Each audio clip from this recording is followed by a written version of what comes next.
Сәлеметсіздер ме, қызықты әңгімелер каналының оқырмандары. Бүгін мен сіздерге қасқыр кемпір туралы әңгімені әңгімелеп беретін боламын. Каналға тіркеліп, лайк басып, достарыңызбен бөлісуді ұмытпаңыздар. Және де қазақша каналдың дамуына үлес қосып отырыңыздар. Ғалия есік алдындағы орындықта ұзақ отырды, ойланып отыр. Өткен өмірін ой елегінен өткізді. 40 жыл жұптық өмірінде қызыққа толы сәттер аз болған жоқ. Бақытты күндері мол болды. Тіпті Серіктің жас күніндегі кейбір ерлікке балайтын іс-әрекеттер, қимылдары еске түсіп, Ғалия жымиып, басын шайқап қояды. Уақыт шіркін бәрін орнына қояды-ау. Серік пен Ғалияның отасқанына 40 жыл толды.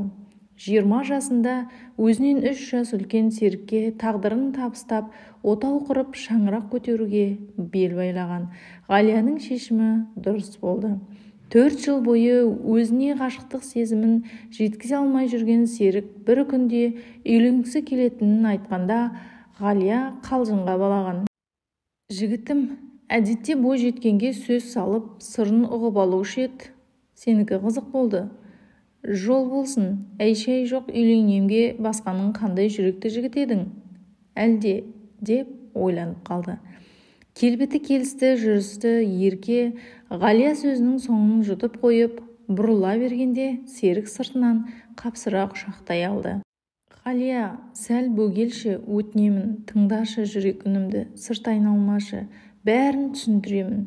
Жігіт айтарын айтса дағы, тамағы кепкендей жұтынып, таңдайына тілі жабысып қалғандай, одан әрі ештеме айта алмай дір-дір етті. Бірдемені білдіріп қойған баладай бөгештеп төмен қарады. Оң қолын бір созып, бір тартып жаңағы қапсыра құшақтаған батылдық қимылы әп-сәтте жасқаншақтық мінезге айналып ұзаққа созылмады. Анадай жердегі кетіп бара жатқан құрбы қыздардың кезек-кезек дауыстары бей-жай күйде тұрған Ғалияны селт еткізді. Ғалия, кеттік, кеш түсті, жатақханаға жетіп алайық. Иә, өзім де кеткелі тұрмын. Бұрын-соңды осындай сезім күйін сезбеген Ғалия Серіктің үнінен жанына жағымды бір сырды ұққандай болды. Бұлар тұрған жерден ұзаңқырап бара жатқан қыздарға жетіп алу үшін Ғалия ышқына жүгірді. Біреу қуып келе жатқандай, еріксіз жылдамдықпен келіп құрбыларының қатарына қосылды. Екі беті алаулаған Ғалияның жүзіне қарап, ой, мына бой жеткенге не болған? Әлгі жігіт білегіңнен ұстады ма? Жай таныстың ба? Деді. Шуылдасып қыздар сұрақтың астына алып жатыр. Қойыңдаршы, бір мекен жайға қалай баруды сұрады. Қайдағы таныс, бірінші рет көруім, деп жалтарған Ғалия екі алақанымен бетінің дуылын баспаққа қайта-қайта ысқылады. Жылдам сөйлеп, өзгеден бұрын өз пікірін жеткізуге асыққан сырғаш, әй, қайдам-ау, мына қыздың жүрегі соғып, қаны бетіне шапшып тұрғанын неге байқамайсыңдар, деді де артына қарап, алыста қалған Серікке қарап қойды да, шақырайын ба әлгіні деп, назды сұрақпен құрбысын сынаған кейіпте Ғалияға қарады. Ту, сырғашай, әзілің бітпейді-ау, танымайтын жігітті шақырып не болды? Жүріңдер кетелік. Айтарын айтса да, Ғалия сол жігіттің жүгіре басып жетіп келгенін қалайтын сияқты. Дуылдасып жарыса сөйлескен жолдастарынан өзін сәл кейінірек ұстап келе жатқан Ғалияға бейтаныс жігіттің көзінде от, сөзінде шынайылық бар секілді көрінді. Анасының көз көңілінің айнасы деп жиі айтатын сөзі есіне түсті. Жатақханаға келіп, ертеңгі сабаққа дайындық жасап жатқан қыздар бір-бірінен кітаптар сұрап, бірі жазып, екіншісі тапсырмаларын жаттап жатты. Ал Ғалия күндегідей кітаптан бас көтермей оқитын әдетінен арылып, бір сәт бөлме балконына шығып, терең демалды. Шыңы аспан бұлттарымен астасқан, алатау жақтан соққан самал жел тынысын кеңейтіп, жағымды күйге бөлегендей болды. Бір сәт сергек сезініп, біраз уақыт тұрған соң, бойы мұздағаннан байқап, Ғалия ішке кіріп, үстел үстіндегі ыдыстан су ішті. Бәріне ортақ душқа кіріп, су құйынды. Көз алдында әлгі бейтаныс жігіттің бейнесі кетер емес. Маған не болды? Ұнатып қалдым ба? Танысып та үлгермедім, бірақ ол менің атымды атады ғой. Яғни мені бұрыннан бақылап жүрген біреу болды ғой, сірә, деген сұрақтар мазалады. Институтты бітірер уақытта келіп жетті. Жапа-тармағай студенттер бітіру кешіне дайындық жасауда. Қыздар әдеттегідей бой түзеп, дене бітіміне лайықты жарасымды көйлек таңдаса, жігіттер костюм жейделерін ретке келтіруде. Белсенді студенттер тобы 4 жыл білім берген ұстаздарына сыйлық әзірлеу үстінде. Ғалия әулетінде жалғыз қыз болып есейгенмен, көркем мінезі бойжеткен болып бой түзеді. Көңілі жомарт, қолы ашық, ол дәулетті отбасында жоқшылық пен тапшылық дегенді көрмей өсті. Тал бойына жарасар талғамымен киінеді, барынша сенімді жүреді. Басқалардай баттайтып, обадалап та жақпайды. Бүгінде көздің жауын алардай өте сәнді және қымбат көйлек сатып алды. Заңгерлік мамандықты игерген ол өзі қалаған қызметтің қыр-сырын меңгеруге бар ынтасымен терең білім алып шыққанына сенімді. Ол бірінші курстан терең білім алуды мақсат тұты және осы мақсатқа жету жолында рухани жан-жақты ізденіс жасады. Кеш түсіп жатақханаға бөлмелеріндегі абыр-сабыр қимылдар мен дуылдасқан жастар дауысы сайбырсыған сәт болатын. Есік қағылғандай болды. Бәрінен жылдам Сырғаш бірінші баратын, әдетімен есікті ашқан сол. Айттым ғой сол дегені баж етіп, оң алақанымен аузын басып, есікті қайта жаба қойды да Ғалияға қарады. Бар, сол деді тағы қайталап. Бөлмедегі басқа қыздар аң-таң. Жанына келіп, Сырғаш Ғалияны есікке қарай итермеледі. Сырғаштың қылығына ыңғайсызданып, екі иығын кезек-кезек қозғап, қарсылық танытқан Ғалияны құрбысы итермелеген бойда есікті айқара ашып дәлізге шығарып жіберді. Есіктен сәл арғырек бір қырын тұрған бейтаныс жігітті көргенде жүрегі дір етті. Іштей, иә, сол шынында да тағы сол, деді өз-өзіне.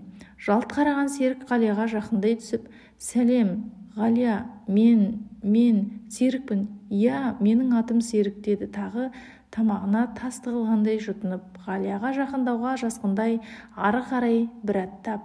Серік, деді Ғалия сөзін созып. Мені қайдан танисыз? Атымды қайдан білесіз? Жалпы анығы сіз кімсіз? Мен сізге ғашық бір жанмын. 4 жыл Ғалия өзіңді білемін. Серік жатақхана дәлізінің қараңғылығын пайдаланғандай батылдау сөйлеп, Ғалияның қолы ұшын ұстай алды. Қыздың нәзік саусақтарын қыса ұстап өзіне қарай тартты. Ғалия неге екенін өзі де білмеді. Бір сезім лап етіп, денесін шыпырғандай болды. Қолын жұлқып тартып алмады. Ғалияжан, жігітіңнің жоғын да білемін, атанаң туралы да білемін. Мен саған үйленіп, бақытты өмір сүргім келеді. Менің де мамандығым заңгерлік. Университетті бітірген соң бас қосып, бірге жаңа өмір бастайықшы. Қарсы болмасаң, атанамды сырға салуға жіберейін. Үйлену күнін белгілейдік. Қалай қарайсың? Ұсынысым ұнаса иә деші. Саған бақытты өмір сыйлауға, бақытқа бөлуге уәде беремін, жігіттік сөзім. Аң-таң қалған Ғалия жоқ десе, жоғалтып алатындай, иә десе, асығыс шешім болатындай бей-жай күй кешті. Мазасы кетті, тіпті тұла бойы мұздап, артынша ыстығы көтерілді. Алайда қарсылық сезімі қылаң бермеді. Университетті бітіру кеші біткен бойда Серік пен Ғалия неке сарайына барды. Заңдастырып, ерлі-зайыпта танып, Серіктің үйіне бір-ақ барды.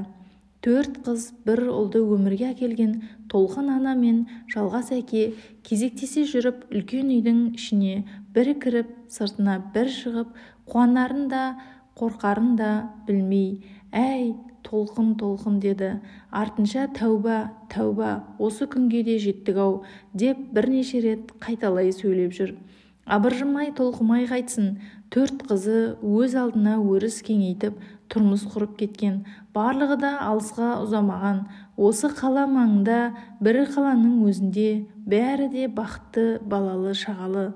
Жалғас қария үлкен қызметте болған. Қазір зейнеткер. Елге танымал азамат. Толқын анадағы жоғары білімді, ұстазы қызметтің қызығы мен шыжығын көрген, республика дәрежесіндегі зейнеткер. Тұрмыстары жақсы, дәулетті отбасы. Тек осы Серіктің үйленуін асыға күтіп жүргенді. Ақылы мен білімді серік еткен Ғалия айбалы келін атанып, заңгерлік қызметті де дөңгелетіп әкетті. Әулет дәстүрін жалғастырып, бұлар да 4 қыз бір ұлдың атанасы атанды. Балалары жоғары білім алып, жоғары қызметкерді атқаруда. жалғас қарт немелерін көріп 80 жасында дүниеден озды. Қазір Толқын әжей 95 жасты артқа тастап 90-ның алтауына аяқ басты. Серік пен Ғалия барын салып, аналарын қатты күтіп, жағдайын жасады. Ішкені алдында, ішпегені артында. Толқын әже, Құдай қосқан қосағы, асыл жары Жалғас әкей қалай дүние салды, солай өзгерді. Ол кісінің бойындағы өзгерісті жауапты қызметте жүрген ұлы мен келіні байқамады. Күні бойы екі қабатты зәулім үйдің ішінде бір өзі қалатын әжей кейде дәрігерлік жәрдемді қажет ететін болды. Қариясы бар кезде еш сырқат сыр бермеген Толқын әже мазасыз күйі кешетінді шығарды.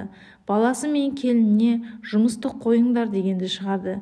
Бірде қонақтан бірге келе жатқан Серік пен Ғалия сыртқы есіктен кіре бергенде Толқын әжей, мен жалғыз қалдым, жалғыз ұлым мына бұйрабас қызыл тырнақ қатынның жағдайын жасайды.